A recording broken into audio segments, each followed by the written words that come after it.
NFC North champion Bears still unsure about who will protect Caleb Williams' blind side. 4 players remain in the mix to claim the left tackle spot with less than 3 weeks until the start of the season. This is a sneaky, enormous story in the NFL. Here's Ben Johnson. It's a hot spot for us. Obviously, we talk about it almost every time I'm up here, and yet I don't know that we are 100% sold on who that guy's going to be for Carolina yet. We're going to still work through it. That's where today's going to be huge for us. Thursday's going to be huge for us, and Saturday's going to be huge for us as well. This is not a good place to be if you are the Bears. And if you've been watching the show over the summer, I know, everyone's schedule is a little different sometimes. I want to be super high on the Bears because I love the combination of Ben Johnson and Caleb Williams. But everything about the defense, including the significant injury to Kobe Bryant, their big acquisition, and now they got problems on both sides of their offensive line. This is a little bit of nervous time for these Bears. Yes, if there's a sliver of hope to be, Ozzie Trapillo, who's a very capable guy who tore a patella tendon, was taken off of PUP, so hopefully he'll be ready to go sooner rather than later, because they certainly could have kept him on there for the first 4 games. So without question, this is a massive concern. I do think Ben Johnson, when you talk to people about defending Sean McVay when they don't have a great line, he could kind of cover up for it. I think Ben Johnson has that ability to be a quick game, certainly slide protection, but going into the season with a franchise quarterback, left tackle is not the question you want to have. The most popular phrase I hear around the Bears sometimes from people like you, Clarky, and I don't mean that accusingly, is candidate for regression. All right. Yeah. Do you believe the Bears are on that list? I'm not on the Bill Barnwell ready to put them in the bottom 5 regression candidates. Ben Johnson mentioned it recently that everybody's talking about them being a regression. But to me, offensive line was the biggest part of the story last year. You had a guy like Drew Dahlman at center instantly change that line. He retired. We've got the injuries up front. Caleb Williams still holds on to the ball for far too long. In fact, it was some of the longest time to pass in the history of football last year. He's going to keep doing it. That's his game. You mentioned quick game. He doesn't like doing quick game. He likes being able to see everything come there. So I think you got to have the offensive line settled. And if not, they're going to regress. Yeah, you know what? I think that Caleb's going to evolve, though. I do believe that playing within structure, playing on time in rhythm, that's been a big point of emphasis when it comes to Ben Johnson and the way in which he has communicated this to Caleb. And there's plenty of snaps last year that you see him do it, but you're right. It needs to become a little bit more of a commonplace thing for him. Look, the bigger question for me is this. Look, Darnell Wright went down. Their all-pro right tackle went down with an elbow injury in practice just the other day. There's no clarity, like real definitive clarity is about what his status is going to be. But you're right. As these injuries keep piling up, and in particular on the offensive line, if you have issues at both offensive tackle positions and the changeover at center, that was a strength for them last year. Their offensive line moved people off the line of scrimmage. You remember that Philadelphia game last year when they went into Philadelphia and just absolutely was demoing that defensive line? That's what their hallmark is. This is a very scary situation for Chicago right now, because as much as we all love them and love the fact that, look, Ben Johnson here, second year with Caleb Williams, Luther Burden, the tight end room, look, there's a lot to be optimistic about. But as we know, injuries are the great equalizer, and that's what could be their downfall this year. I am with you. I do not like this. Look, teams are just going to naturally regress just because they are. I don't believe that. But when you don't have your best players, this could be an issue. Yeah. I think the reason they regressed, though, another key stat, they forced 33 turnovers. Yeah. That bailed them out of a lot of bad defensive drives. Without a pass rush. Without a pass rush. That is really hard to replicate. And they won all these late games. I mean, they won all these games that they were losing at the very end, and Caleb pulled one miracle out of another. But see, in the end, what ultimately determines whether a team regresses or not is whether or not your team is better.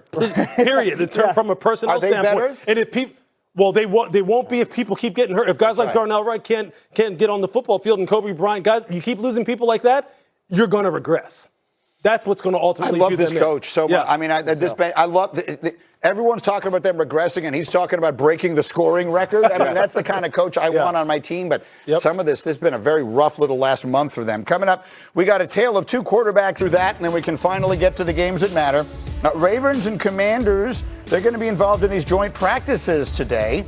And that's more interesting, actually, or at least more important for them. Ravens have high expectations in the AFC. They're tied with the Bills as odds-on favorites to play in the Super Bowl. Only the Rams, who of course play in the NFC, have better odds. For more on these teams, our Sal Palantonio joins us live from their joint practice, and we start with the Ravens. Good morning, Sal. Good morning, Michael. How are you? I'm terrific. We're at one winning drive. Yep, and we got Ravens and Commanders joint practices, and these two quarterbacks, I got to tell you, Michael, they are in the crosshairs this year. And so let's pick it up from there. How has Lamar Jackson, there's so much attention being paid to him. It's a new offense under Declan Doyle. What have we seen so far, and what are we expecting? Well, it starts with one thing, very beginning, physical. Lamar Jackson, looks like we got the band warming up behind me. I'm sorry about that, Michael. This is Baltimore's marching Ravens, but it's all about Lamar Jackson and his practice habits this offseason. Oh, I'm sorry. Did someone do that on purpose? Are they playing Happy Anniversary? Kristen, we've got the Baltimore marching Ravens here. Is that what it is? Oh, yeah. You know, it's Mike Greenberg's 30th anniversary at ESPN. What do you got for him? What do you got? Here we go. 1, 2, 3, 4. All right, there we go. Baltimore's marching Ravens. Congratulations to you, Greeny. Oh, that is Right on cue. Wow. That's awesome. That actually fooled me.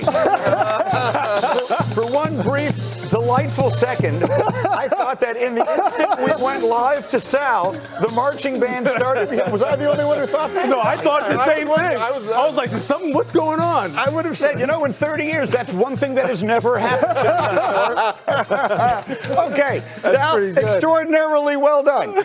Let's somehow manage to circle back to the actual question. What do we expect from Lamar Jackson in this new Baltimore offense? Well, you know I like a prop, Michael, so I thought I would bring the marching band to congratulate you on 30 years. Congratulations, my brother. Thank you. You know, Lamar Jackson, it's about three things: practice, football, and then making sure that he is physically ready to play the season. You go back to the spring. He was a full participant in the spring practices, and he's been on the field for every single one of the Ravens training camp practices, and his teammates all say that he looks quicker, he looks leaner, he looks faster, and he's definitely acclimating himself to Declan Doyle's offense. And what is Doyle trying to do? And it's all about making sure that Lamar Jackson stays on the field for a full 17-game season. Missed 10 games in the last 5 years, 4 of them last year with numerous different injuries. And of course, Baltimore was bounced out, didn't make the playoffs. John Harbaugh's fired. Jesse Minter is your new head coach, and Declan Doyle wants to make sure he keeps Lamar Jackson out of harm's way. Lamar Jackson has been a pyrotechnic player, 2-time MVP.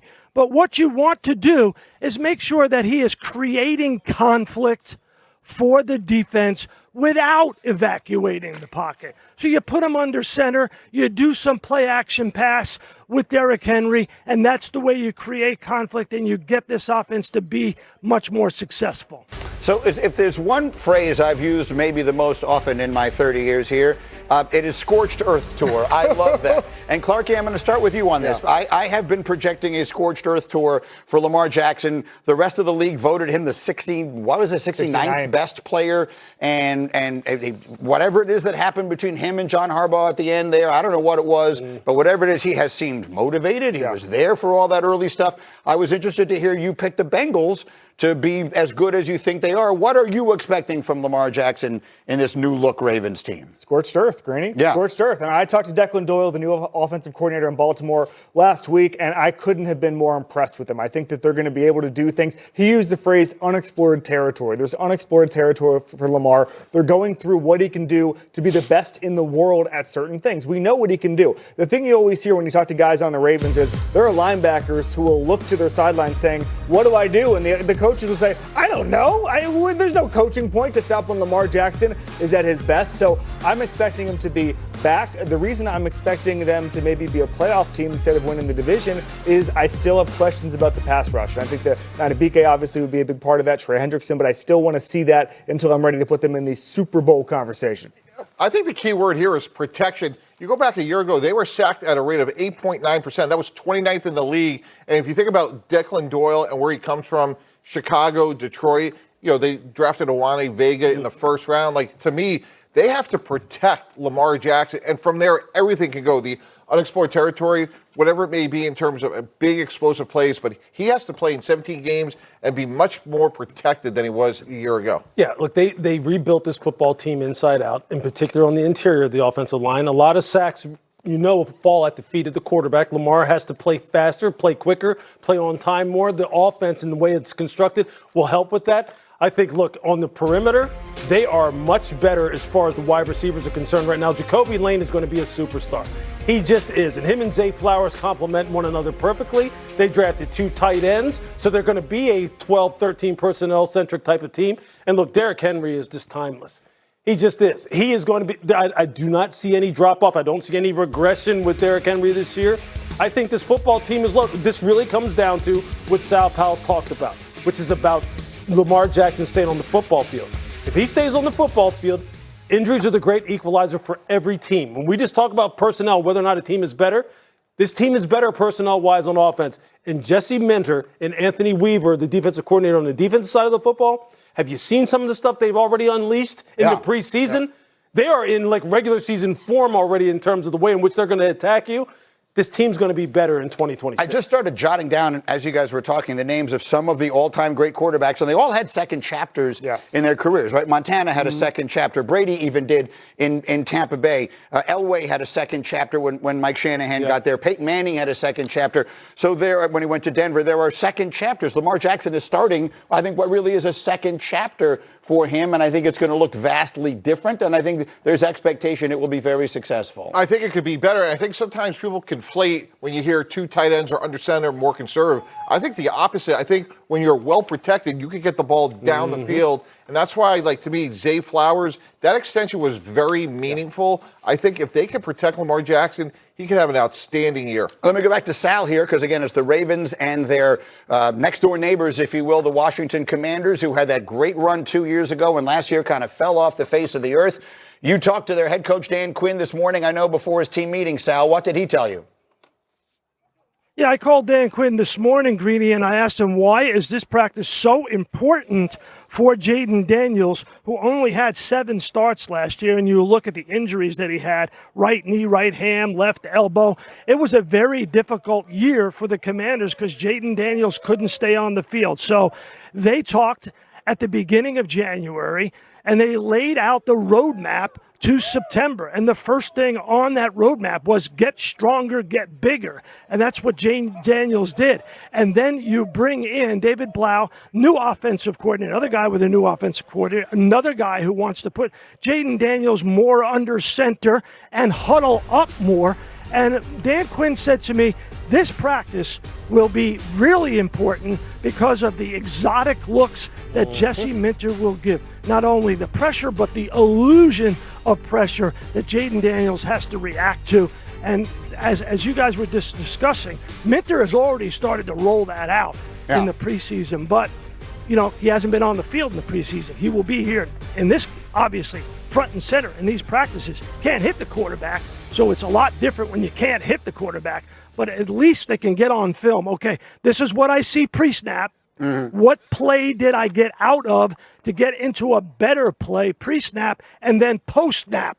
What play did I get out of in order to make myself successful? Because that is the hallmark of Jesse Minter, Mike Macdonald defense. They were together in Michigan, and if you study what Mike Macdonald did in Seattle, it's all about that Swiss Army knife at the safety position, and that's what Minter has with Kyle Hamilton.